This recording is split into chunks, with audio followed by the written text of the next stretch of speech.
Pierluigi Bonello. And I tried to say it with an Italian accent. Anyway, Enrico's done all kinds of amazing things, and he's got a flavored imagination. Let's see what he's going to talk about today. Thanks, Phil. That's unbeatable, I think.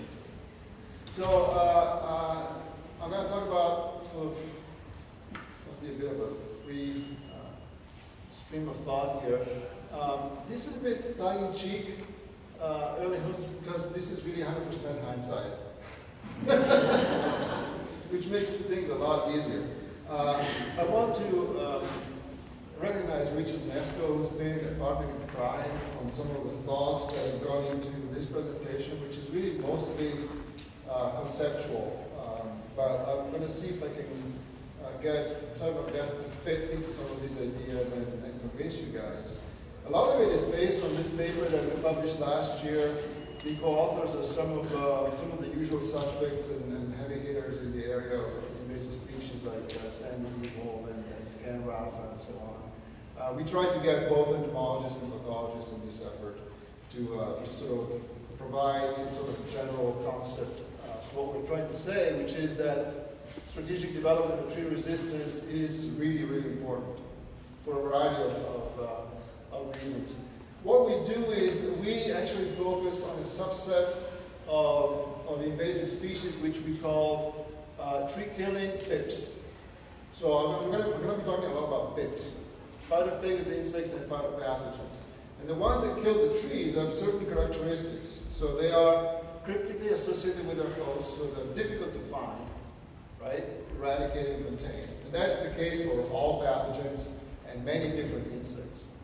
They are intimately associated with their hosts, so there's a very tight communication that goes on between the host and the organism, which determines the outcomes of some of these resistance responses. They tend to damage high fitness value host tissue. Think about cankers, think about wilts, and so on.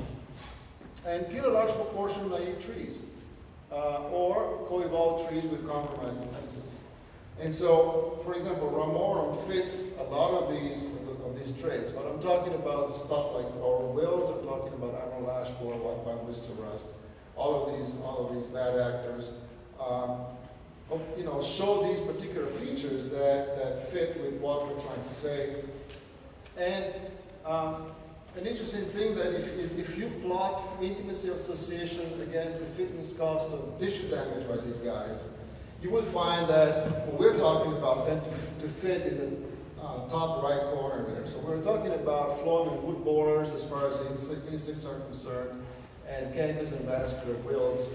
And Ramorum, acts in many ways like a canker, as we know, but also in some ways as a wilt. It has sort of a mixed lifestyle. So our theses really are that identification and utilization of host resistance is essential for effective long-term management of these select tree-killing pips, for which top-down control cannot work. Right? So in almost all of these cases, and when we talk about top-down control, we immediately think about insects, but it really means that, for example, with pathogens, we don't have parasitoids of pathogens. We don't have predators of pathogens. We hardly have pathogens of pathogens. So this type of top-down control cannot work with pathogens in general, and definitely for many insects. So, and then the other point, of course, is that if we want to use resistance, then early and sustained support is required. And that's why 100% hindsight is excellent. Because if we knew this, we knew many things 30 years ago, then things would be different. Anyway, my talk, I suppose, is really to set the stage to think about what we should do with the next invasion, okay, based on all that we've learned until now. So here's a diagram of a typical invasion progression. You go from a pip source, usually it's China. And there's an introduction to a naive ecosystem, and all those red boxes are the barriers that's supposed to be there, right? So you have geography, then if that fails, then you get survival and reproduction. These things have to become established, they have to survive and reproduce. Once they're established, then you have a phase of dispersal. and then you reach the point of an outbreak. Right? And then superimposed, typically on this sort of sequence of events, we have our management approaches. So prevention is to prevent the PIP from coming in. If that fails, then you try to do eradication. If that fails, you try to do containment or mitigation. And if that fails, or the ultimate goal should be restoration, right? Well, in the vast majority of cases, this is what we have actually. We discover these issues when they're established, when they are at the outbreak stage, right? We're way past all the, identifying the PIP source and everything else. That's where we are. That's the case with sudden death. That's the case with rash borer, chestnut blight, what have you. This is, when we discover an issue, we're always in that box, okay? So the question is then, what should we do at that point? So there's basically two approaches that we could use. One is the status quo. This is what we actually do right now. So we have a forest, humming along nicely. Provides a certain amount of ecosystem services. Here comes an invasive, enormous mortality rates. The forest sort of collapses. And then we sort of either try to slow it down or it slows down by itself because it runs out of host or whatever. But in the end, we end up with a different ecosystem. Right? That's happened with chestnut blight in cases. Another way to look at this is, what if we could guide the ecosystem through a transition that is less traumatic, and in the end, we restore the situation ex ante with resistant trees?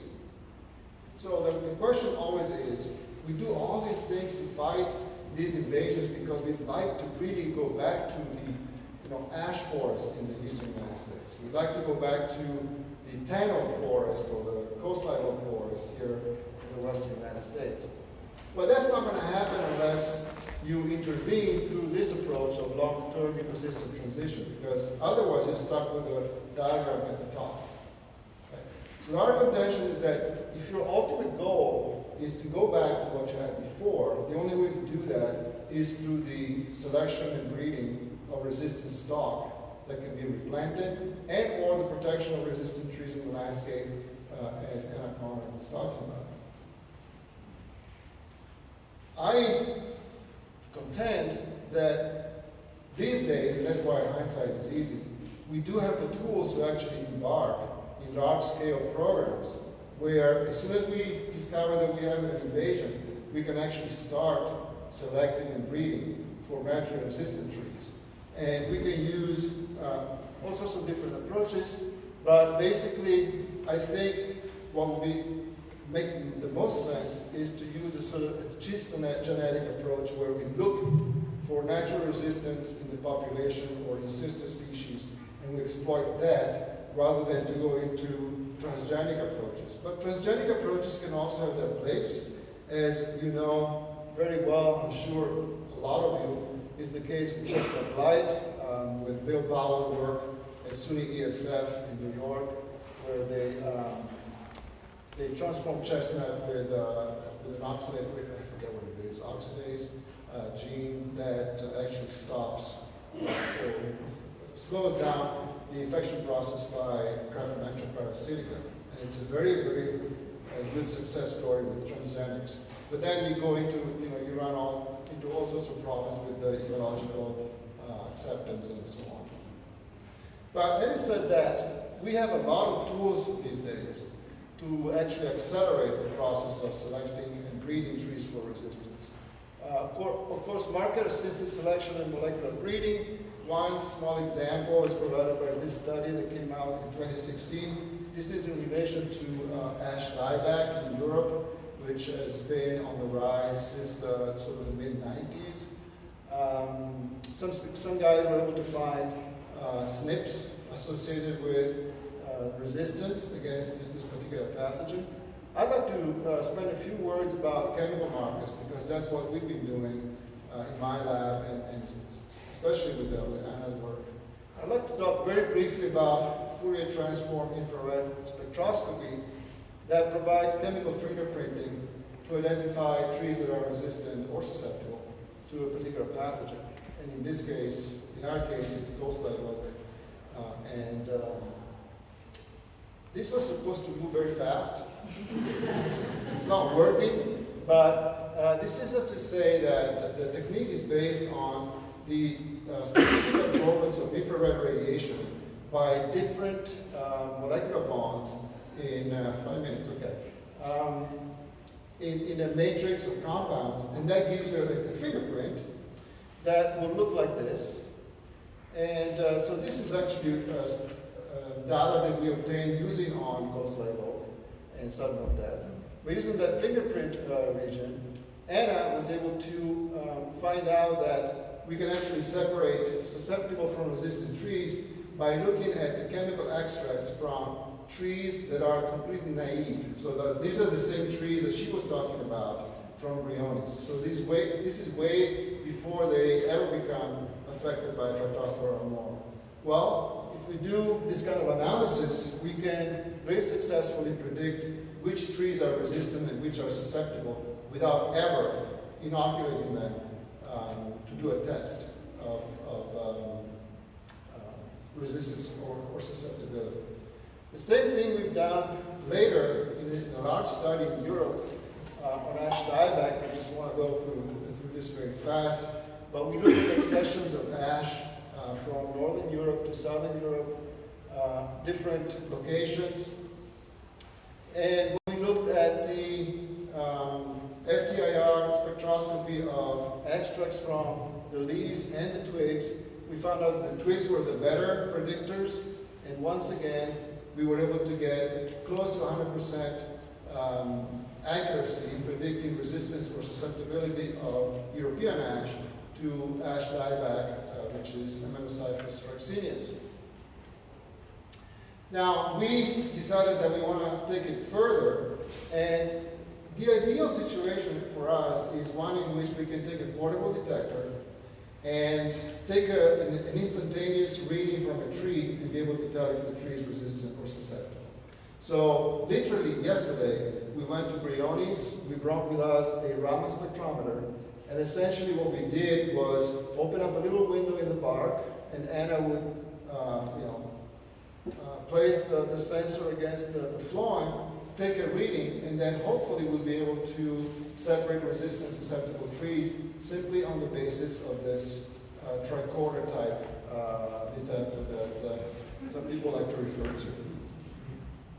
So we think that deployment of tree resistance to counter these black swan events is feasible and essential for effective long-term management.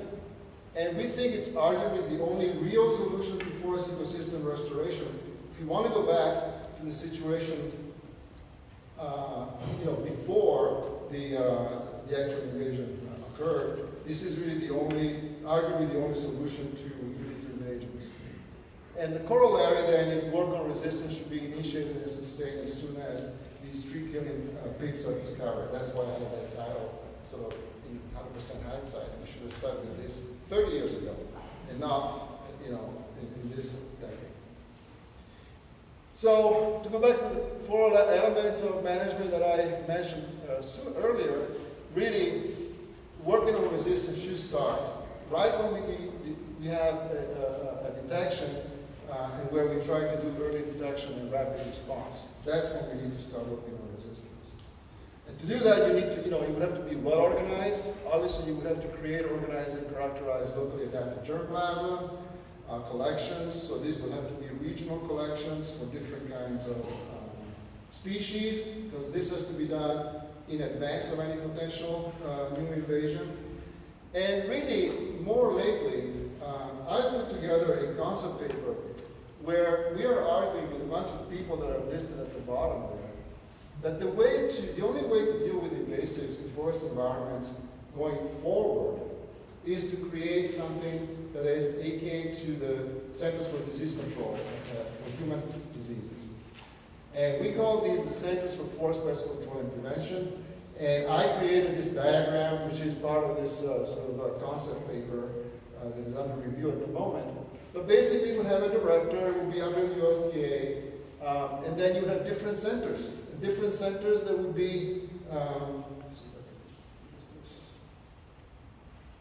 you would have a deputy director of forest pest surveillance, under which you would have a center for sentinel plantings, center for global pathway analysis, a center for detection technology, right? So a really well-organized way of dealing with, time's up, yes, of dealing with, well, the lunch is 12, that's at 12, right? In a few minutes. So the idea is to really set something up that allows you to do end-to-end management of invasive species. From trying to detect the next possible danger using sentinel plantings organized around the world or in sensitive areas, to study really better and better ways of eradicating and containing these organisms, all the way to the social and economic dimensions of invasions, which very often are sort of left on the wayside, but are also very, very important. And last but not least, the centers would actually handle a competitive grants program. So it would be a self-contained organization that allows you to do that. And really last, I just wanted to mention that a group of us has produced, we organized into something called the Tree Resistance Advocacy Group, and we've created a two-page document that has been now co-signed by a bunch of various people, some heavy hitters like Mike Wingfield, Mike Mateo is in here, and so on, who think that this is really important, and we should do all we can to raise the consciousness of our body politics about all this if we want to make a dent, and avoid this piecemeal response framework that has not worked well for us at all until now. And if you're interested in co-signing this, let me know. We are trying to build a web page to support this, but we're not there yet. So if you're interested, come talk to me, and we can add your name to the list of co-signers. And sorry for running a little late.